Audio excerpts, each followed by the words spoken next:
नाम का एक व्यापारी रहता था। व्यास एक मध्यम वर्गीय परिवार से था और मसालों का कारोबार करता था। उसकी पत्नी गौरी बहुत ही सरल और धार्मिक महिला थी। उनका एक 8 साल का बेटा था जिसका नाम बालकृष्ण था, लेकिन सब उसे प्यार से बाला कहते थे। व्यास का व्यापार पिछले कुछ सालों से अच्छा नहीं चल रहा था। बाजार में बड़ी कंपनियों का दबदबा था और छोटे व्यापारियों के लिए टिकना मुश्किल हो गया था। कई लोग मिलावटी मसाले कम दामों में बेचकर अच्छा मुनाफा कमा रहे थे, लेकिन व्यास ऐसा नहीं कर सकता था। उसके दिल में ईमानदारी और सच्चाई थी। एक दिन सुबह सुबह व्यास अपनी दुकान में बैठा हुआ अपनी बही खाता देख रहा था। उसके चेहरे पर चिंता की लकीरें साफ दिख रही थीं। तभी उसका पुराना मित्र और साझेदार विजय वहां आया।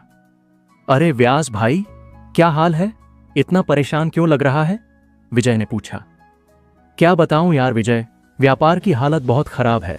महीने भर से कोई अच्छा ऑर्डर नहीं आया, घर का खर्चा भी नहीं निकल पा रहा, व्यास ने दुखी मन से कहा। विजय ने हंसते हुए कहा, अरे यार, तू बहुत सीधा है। देख, आजकल का जमाना है, ग्राहक को सिर्फ सस्ता चाहिए, थोड़ी मिलावट कर ले। हल्दी में थोड़ा पीला रंग मिला दे, लाल मिर्च में थोड़ा पपरिका पाउडर डाल दे, कौन जानता है, बस पैकिंग अच्छी कर दे, पैसा ही पैसा होगा। व्यास ने तुरंत मना कर दिया। नहीं यार, मैं ऐसा नहीं कर सकता।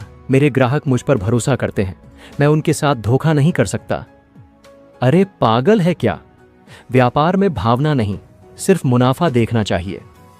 तेरे जैसे लोग ही मार खाते रहते हैं, विजय ने झुंझलाहट से कहा और चला गया। शाम को घर लौटने पर गौरी ने देखा कि व्यास बहुत परेशान है। उसने प्यार से पूछा, क्या बात है, आज बहुत चिंतित लग रहे हो? व्यास ने अपनी सारी परेशानी गौरी को बताई। गौरी ने धीरे से कहा, देखिए जी, हमारे पास भले ही पैसा कम हो, लेकिन हमारी ईमानदारी और सच्चाई ही हमारी असली दौलत है। भगवान का भरोसा रखिए, श्याम बाबा हमारा साथ जरूर देंगे। छोटा बाला भी बोला, पापा आप चिंता मत करो, हम श्याम बाबा से प्रार्थना करेंगे। व्यास ने अपनी पत्नी और बेटे को गले लगाया। उसे लगा कि भले ही उसके पास ज्यादा पैसा नहीं है, लेकिन उसके पास एक प्यारा परिवार है जो उसके साथ है। अगली सुबह व्यास ने सोचा कि आज वह खाटू श्याम जी के दर्शन करने जाएगा। उसने गौरी से कहा, आज मैं बाबा के दर्शन करने जा रहा हूं। गौरी ने खुशी से कहा, बहुत अच्छी बात है, मैं भी साथ चलूंगी, बाला को भी ले चलते हैं। तीनों खाटू धाम के लिए निकल पड़े। रास्ते में व्यास मन ही मन सोच रहा था कि कैसे वो बाबा से अपनी समस्या का समाधान मांगे। खाटू धाम पहुंचने पर वहां भीड़ लगी हुई थी। हर तरफ जय श्री श्याम के नारे लग रहे थे। ढोल नगाड़े की आवाज से पूरा माहौल भक्ति में डूबा हुआ था। व्यास, गौरी और बाला ने लाइन में खड़े होकर बाबा के दर्शन किए। व्यास ने मन ही मन प्रार्थना की, हे श्याम बाबा, मैं तुम्हारा भक्त हूं। मैंने कभी किसी के साथ धोखा नहीं किया, हमेशा ईमानदारी से काम किया है, लेकिन अब मेरा व्यापार ठीक नहीं चल रहा। कृपा करके कोई रास्ता दिखाओ। दर्शन के बाद वे मंदिर के बाहर आकर प्रसाद लेने गए। वहां लंगर चल रहा था। एक बुजुर्ग महिला प्रसाद बांट रही थी। उसने व्यास को देखकर कहा, बेटा, बहुत चिंतित लग रहे हो।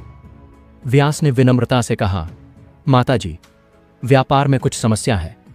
बुजुर्ग महिला ने मुस्कुराते हुए कहा, बेटा, जो व्यक्ति काम सच्चाई और मेहनत से करता है, भगवान उसका साथ जरूर देते हैं।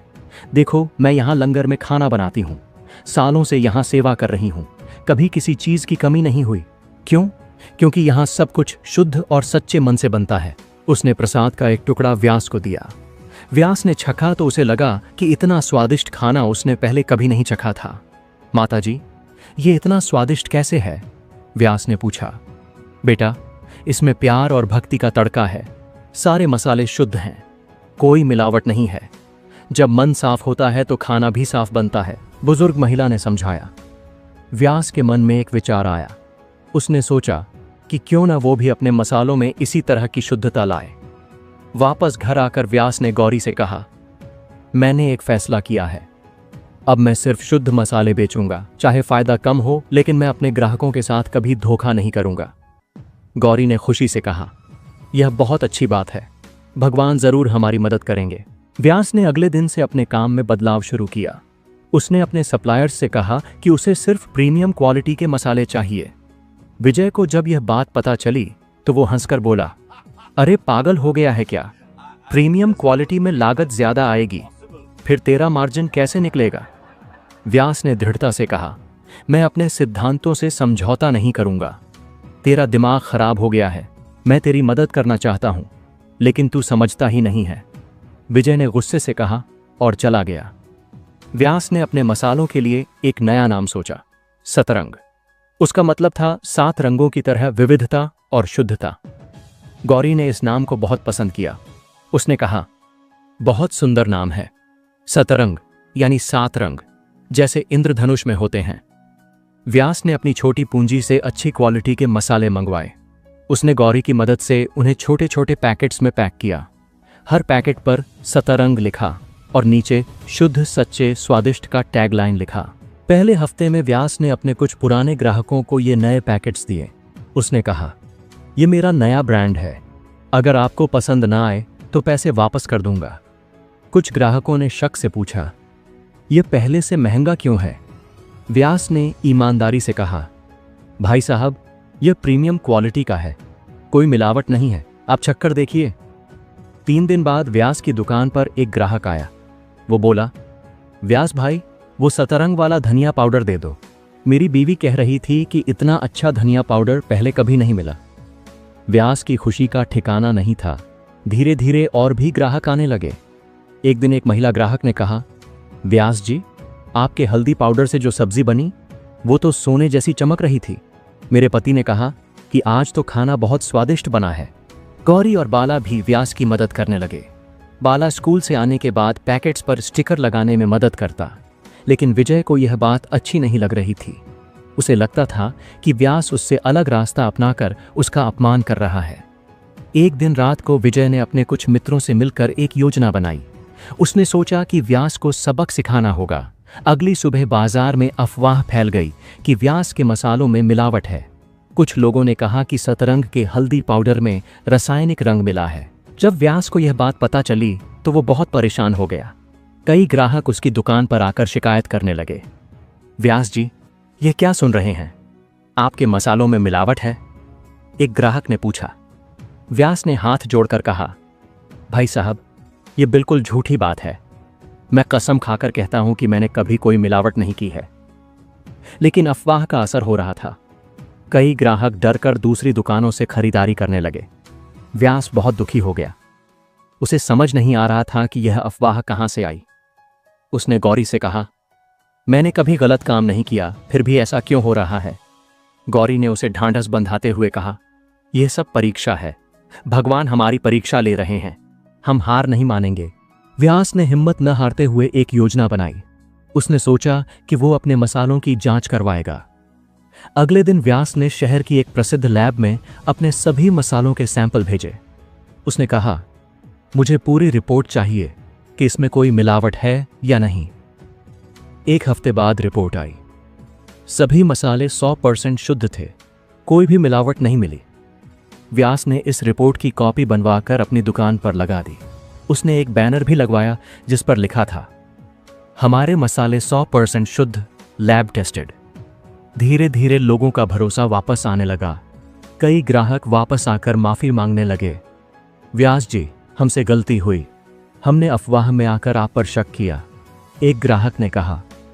व्यास ने मुस्कुराते हुए कहा, कोई बात नहीं भाई साहब, आप सावधान रहे, यह अच्छी बात है। एक दिन सुबह सुबह व्यास की दुकान पर एक अजनबी आदमी आया। उसने कहा, आपके यहाँ सतरंग ब्रांड के मसाले मिलते हैं? जी हां, क्या चाहिए? व्यास ने पूछा। मैं एक होटल चेन का खरीदार हूं, हमें बल्क में मसालों की जरूरत है, क्या आप सप्लाई कर सकते हैं? उस आदमी ने कहा। व्यास हैरान रह गया। उसने पूछा, आपको हमारे बारे में कैसे पता चला? मेरी पत्नी आपके यहाँ से मसाले लेती है। उसने कहा कि यह बहुत अच्छी क्वालिटी के हैं, हमने टेस्ट करवाया तो वाकई बहुत अच्छे निकले। उस आदमी ने जवाब दिया। यह व्यास के लिए एक बड़ा मौका था, लेकिन उसे डर भी लग रहा था कि कहीं वो इतना बड़ा ऑर्डर संभाल ना पाए। उसने कहा, मुझे थोड़ा समय दीजिए, मैं आपको कल जवाब दूंगा।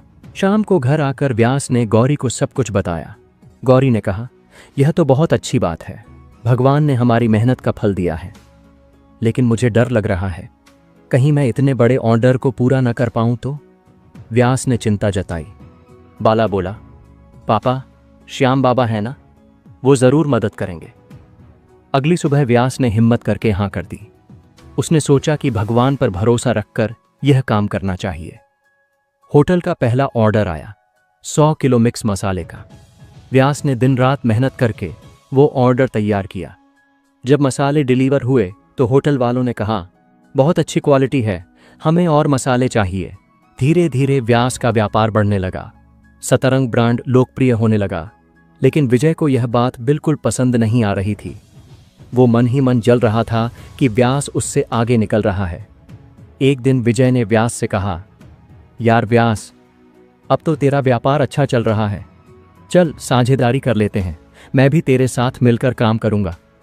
व्यास को विजय की नीयत पर शक हुआ, लेकिन उसने सोचा कि पुराना दोस्त है, इनकार नहीं करना चाहिए।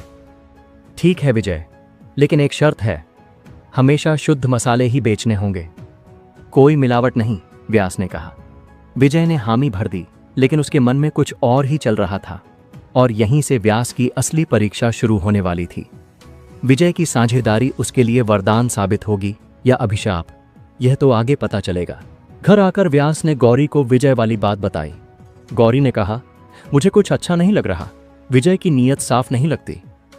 लेकिन वो मेरा पुराना दोस्त है, शायद अब वो सुधर गया हो, व्यास ने कहा। भगवान करे सब अच्छा हो, लेकिन सावधान रहना, गौरी ने चेतावनी दी। उस रात व्यास ने श्याम बाबा से प्रार्थना की, हे बाबा, आपकी कृपा से मेरा व्यापार अच्छा चल रहा है। अब विजय भी साझेदारी करना चाहता है, कृपा करके सही रास्ता दिखाइए। व्यास को नहीं पता था कि आने वाले दिनों में उसकी जिंदगी में कितने उतार चढ़ाव आने वाले हैं, लेकिन श्याम बाबा की कृपा से वो हर मुश्किल का सामना करने के लिए तैयार था। दोनों ने मिलकर बड़े थोक में सामान मंगवाया और नए लेबल के साथ बाजार में उतारा। शुरू में बिक्री अच्छी रही, पर एक सप्ताह बाद ग्राहक शिकायत करने लगे। मसालों में अजीब सी गंध और स्वाद था। सुबह का वक्त था, सूरज की हल्की किरणें बाजार की दुकानों पर पड़ने लगी थीं। उसी समय हरीश काका, जो किराना संघ के अध्यक्ष थे, अपनी सफेद धोती और मोटी सोने की अंगूठी पहने व्यास की दुकान पर आए। उनका चेहरा गंभीर था। बोलते हुए कहा, रामनिवास बेटा, कुछ गड़बड़ लग रही है, तुम्हारे सतरंग मसालों पर आरोप लग रहे हैं। 4 दुकानदारों ने माल वापस कर दिया है। यह सुनते ही व्यास के हाथ से रजिस्टर नीचे गिर गया। चेहरे पर पसीना आ गया और मन में हलचल शुरू हो गई। क्या, ऐसा कैसे हो सकता है? उसने घबरा कर कहा। उसने तुरंत अपनी बही खोली और लैब की रिपोर्ट का नंबर देखा। फिर जितने भी पैकेट उस खेप के थे उन्हें अलग रख दिया। उसकी आवाज धीमी थी, लेकिन मन में सवाल गूंज रहे थे। मैंने तो कभी मिलावट नहीं की, फिर ये सब कैसे? उसी समय विजय दुकान पर आया। उसने हल्की हंसी उड़ाते हुए कहा, अरे यार, इतना परेशान क्यों है? जरूर थोड़ा महंगा मसाला चला गया होगा। ग्राहक तो शिकायत करते ही हैं, डरने की कोई बात नहीं। व्यास ने उसकी तरफ देखा और शांत आवाज में कहा, मुझे डर नहीं, शक है, और इस बार मैं सब हिसाब साफ रखूंगा। उसकी बात में गुस्सा नहीं था, लेकिन शब्दों में दृढ़ता थी। 3 दिन बाद वही शक हकीकत बन गया। रात का समय था, पूरी मंडी बंद हो चुकी थी, अंधेरा फैला हुआ था। विजय धीरे से गोदाम की खिड़की से अंदर घुसा। उसने एक बोरा खोला। उसमें नेपाल से आया हुआ सस्ता पीला रंग था। अपने आप से बोला, थोड़ा मिल जाएगा तो कौन जानेगा। फिर वह शांत होकर सतरंग के सील बंद पैकेटों में एक एक मुट्ठी रंग डालने लगा। पूरी रात विजय गोदाम में मिलावट करता रहा। सुबह जब श्याम मंदिर की घंटी बजी, तब एक व्यापारी की ईमानदारी टूट चुकी थी। 2 दिन बाद जैसे ही पहली खेप दुकानों में पहुंची, शहर में हंगामा हो गया। किसी ने आवाज लगाई, अरे व्यास जी, आपके मसालों में रंग है। एक ग्राहक ने बोला, मेरी माँ ने कहा कि स्वाद तो पूरा खराब हो गया। दुकानदार नाराज थे और ग्राहक अब भरोसा खोने लगे थे। विजय वहीं आया और सख्त आवाज में बोला, ज्यादा हल्ला मत करो, जो माल खराब लगे वापस कर दो, लेकिन ये बात बाहर मत फैलाना। डरे हुए दुकानदार चुप हो गए, लेकिन बाजार की गलियों में चर्चा होने लगी, सतरंग में मिलावट। यह सुनकर व्यास का दिल टूट गया, लेकिन उसने ठान लिया, झूठ से लड़ाई सच्चाई से ही होगी। उसने तुरंत गोदाम बंद कराया और हर पैकेट को ध्यान से जांचना शुरू कर दिया। कई रातों तक जागते जागते व्यास की आंखें लाल हो गईं, लेकिन उसने हिम्मत नहीं छोड़ी। उसने जल्दी से अपने मसाले लैब में जांच के लिए भेज दिए। फिर उसने अनवर भाई, जो शहर के बड़े व्यापारी थे, से मदद मांगी। भाई, मेरी इज्जत दांव पर लगी है, टेस्ट तुम्हारे सामने ही करवाऊंगा। अनवर भाई ने अपनी टीम को भेजा और 3 दुकानों पर मसालों का मोबाइल लाइव टेस्ट करवाया। 3 दिन बाद रिपोर्ट आई, सारे मसाले 100% शुद्ध हैं। अनवर भाई का भांजा रिपोर्ट की वीडियो लेकर संघ के ऑफिस पहुंचा। व्यास ने लैब रिपोर्ट और वीडियो दोनों हरीश काका को दिखा दिए। हरीश काका की आंखें भर आईं। वे बोले, बेटा, गलती किसी और की थी, अपमान तेरा हुआ, माफ करना। लेकिन विजय वहां नहीं रुका। अदालत के डर से उसने फिर अफवाह उड़ाई, रामनिवास झूठ बोलता है, ये सब दिखावटी है। अब व्यास के पास एक ही रास्ता था, कानूनी लड़ाई। उसने विजय के खिलाफ मानहानि का मुकदमा कर दिया। विजय ने हंसते हुए कहा, चल देखता हूं अब तेरी सच्चाई क्या कर लेती है। जैसे ही कोर्ट की तारीख आई, उसी सुबह बाला को तेज बुखार हो गया। गौरी ने कहा, अब आप मत जाना, बेटे की हालत ठीक नहीं है। व्यास ने आंसू छुपाते हुए कहा, मैं न्याय के लिए जाऊंगा और लौटकर श्याम बाबा से बेटे को ठीक करवा लूंगा। कोर्ट में जब जज ने पूछा, क्या आपके पास सबूत हैं? व्यास ने चुपचाप लैब की रिपोर्ट, वीडियो और संघ की लिखित माफी कोर्ट में पेश की। जज ने सबूत देखे और कहा, मामला झूठा है, मुकदमा खारिज। व्यास की आंखों से खुशी के आंसू बह निकले। वे आंसू हार के नहीं, जीत के थे। जैसे ही वह बाहर आया, डॉक्टर का फोन आया कि बालकृष्ण बिल्कुल ठीक है और घर भेज दिया गया है। व्यास ने आकाश की तरफ देखकर कहा, श्याम बाबा, आपने मेरी न्यायालय में भी मदद की। अब व्यास ने ठान लिया कि झूठ से लड़ाई खुले मैदान में लड़नी होगी। हर गुरुवार वह अपना ओपन पैक डे शुरू किया। सड़क के किनारे बड़ी टेबल लगाई और सतरंग के पैकेट वहां रखे। व्यास ने लोगों से कहा, यह पैकेट आपके सामने खोला जाएगा, अगर इसमें मिलावट मिली तो मैं अपनी दुकान बंद कर दूंगा। लोगों ने देखा कि हर पैकेट से शुद्ध मसाला निकलता है, हल्दी की खुशबू महकती है और धनिया चमक रहा था। बाला ने मोबाइल कैमरा उठाया और लाइव वीडियो में कहा, सीखिए असली मसाला कैसे पहचाना जाता है। यह वीडियो कुछ घंटों में ही सोशल मीडिया पर वायरल हो गया। स्थानीय समाचारों ने इस पर खबर बनाई। छोटे व्यापारी की बड़ी ईमानदारी, ब्लॉगर, पत्रकार और खाने के शौकीन लोग सतरंग के फैन बन गए। अब बाजार में 2 बातें आम थीं, मिलावट वाला कोई और होगा, सतरंग तो भरोसे वाला है। विजय की साजिशें खुल गईं। कोर्ट ने फैसला सुनाया, विजय दोषी है। उसे जुर्माना भरना पड़ा और उसकी दुकान बंद हो गई। कुछ दिन बाद विजय टूटी फूटी हालत में व्यास के घर आया। विजय ने कहा, रामनिवास, मुझसे गलती हो गई, मुझे माफ कर दो। व्यास ने मुस्कुराकर उसका हाथ थामा और कहा, अगर फिर से साथ चलना हो तो ईमानदारी के साथ आना। विजय के आंसू निकल गए। वह झुक गया और बोला, बस एक मौका दो, मैं इसे नया जन्म समझूंगा।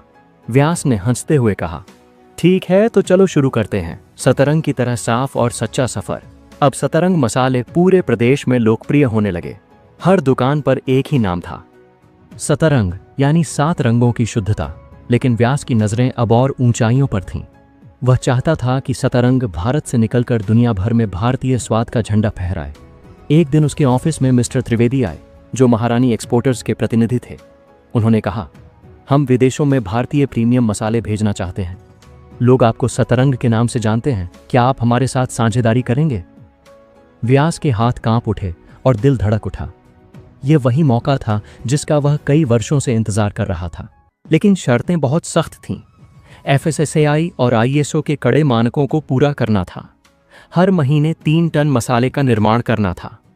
हर बैच की साफ साफ जांच और ट्रेसिंग होनी थी। गौरी ने कहा, श्याम बाबा ने रास्ता दिखाया है, तुम्हें बस भरोसा बनाए रखना है।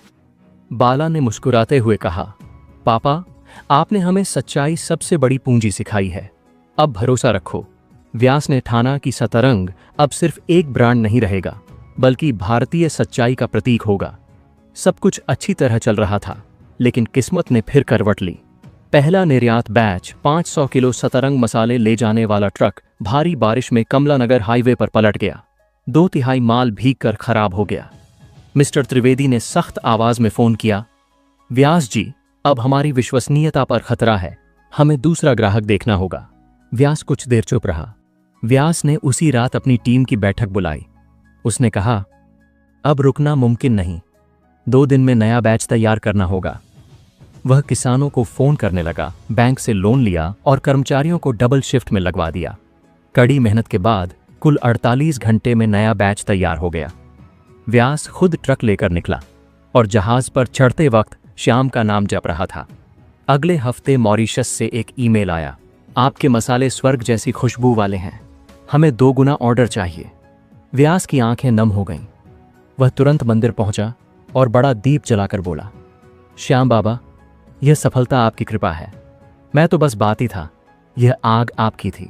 दोस्तों, यह थी रामनिवास व्यास की प्रेरणादायक कहानी, एक सच्चे और ईमानदार व्यापारी की, जिसने हर मुश्किल का डटकर सामना किया और जीत हासिल की। अगर आपको यह कहानी पसंद आई हो तो कृपया इस वीडियो को लाइक ज़रूर करें। हमारे चैनल को सब्सक्राइब करें ताकि आप ऐसी और रोचक और प्रेरणादायक कहानियां देख सकें। नीचे कमेंट में ज़रूर लिखिए, जय श्री श्याम।